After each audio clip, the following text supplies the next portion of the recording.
ఇప్పుడు మనం ఉసిరికాయ ముక్కలతో పచ్చడి చేసుకుందాము. ఒక్కసారి చేసుకుంటే 1 year వరకు వాడుకోవచ్చు. ఉసిరికాయలు సీజన్లోనే వస్తాయి కదా ఎక్కువగా. ఇలా ఎక్కువ వచ్చినప్పుడు పచ్చడి చేసి పెట్టుకుంటే మనం చాలా రోజుల వరకు ఉసిరికాయ తినొచ్చు. చాలా హెల్దీ, ఉసిరికాయలో విటమిన్ సి చాలా ఎక్కువగా ఉంటుంది. Hello friends, welcome to Hyderabadi రుచులు. నేను మీ ఇందిర. ఉసిరికాయ పచ్చడి అంటే ఎంతమందికి ఇష్టమో కామెంట్ పెట్టండి. ఇప్పుడు ఉసిరికాయ నిల్వ పచ్చడి ఎలా చేయాలో చూద్దాం. ఇక్కడ నా దగ్గర దాదాపుగా 1/2 kg ఉసిరికాయలు ఉన్నాయి. ఇవి కొన్ని చిన్నగా కొన్ని పెద్దగా కనిపిస్తున్నాయి కదా. మామూలుగా అన్ని సేమ్ సైజు ఉంటే ఇలాగే పెట్టేసుకోవచ్చు. కాకపోతే కొన్ని చిన్నగా పెద్దగా ఉన్నాయి, అందుకని వీటిని ముక్కలు కట్ చేసి పచ్చడి చేస్తున్నాను. అంటే ఉసిరికాయ ముక్కల పచ్చడి.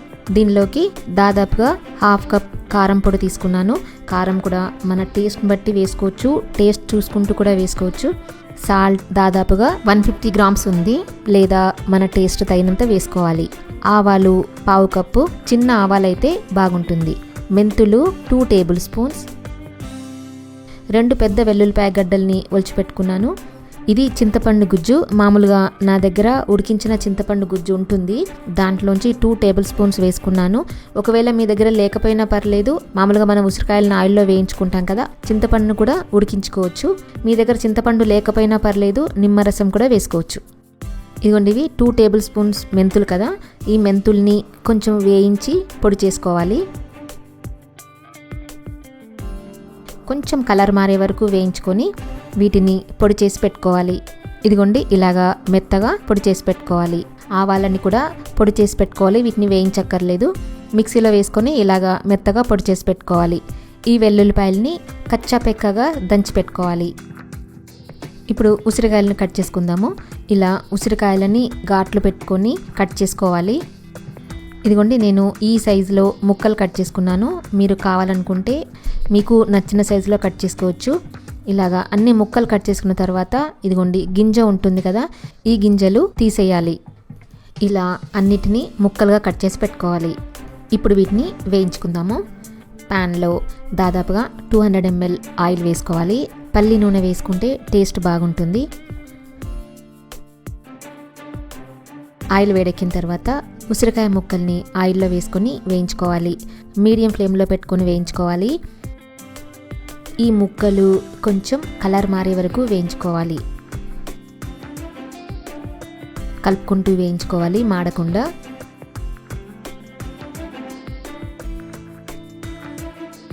ఇలా మనం కట్ చేసినప్పుడు ఈజీగా కట్ అవుతుంది కదా, అంటే ముక్కలు బాగా వేగిపోయాయి. ఇప్పుడు స్టవ్ ఆఫ్ చేసుకోవాలి. ఈ ఆయిల్ బాగా చల్లారిన తర్వాతనే మనం పచ్చడి కలుపుకోవాలి. బాగా చల్లారిన తర్వాత మనం కచ్చాపెక్కగా దంచుకున్న వెల్లుల్లిపాయలను వేసుకోవాలి.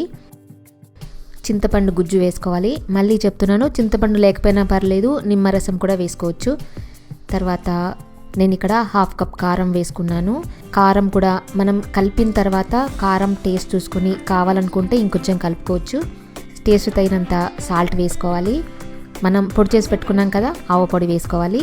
తర్వాత మనం పొడి చేసి పెట్టుకున్న మెంతి పొడిని వేసుకోవాలి. వీటన్నింటినీ బాగా కలుపుకోవాలి. ఇక్కడ మీకు కావాలనుకుంటే పసుపు కూడా వేసుకొని కలుపుకోవచ్చు. ఈ పచ్చడికి పోపు కూడా వేసుకోవచ్చు.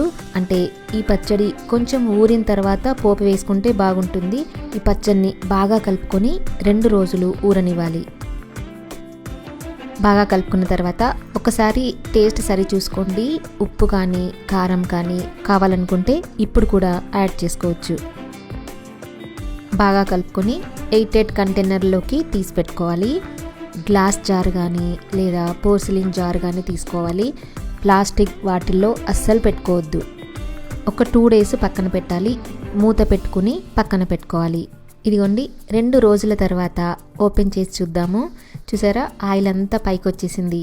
పచ్చడి ఎమ్మిగా కనిపిస్తుంది కదా, చూస్తేనే తినాలనిపిస్తుంది. ఒకసారి బాగా కలుపుకుని సర్వ్ చేసుకోవడమే. చాలా చాలా టేస్టీగా ఉంటుంది.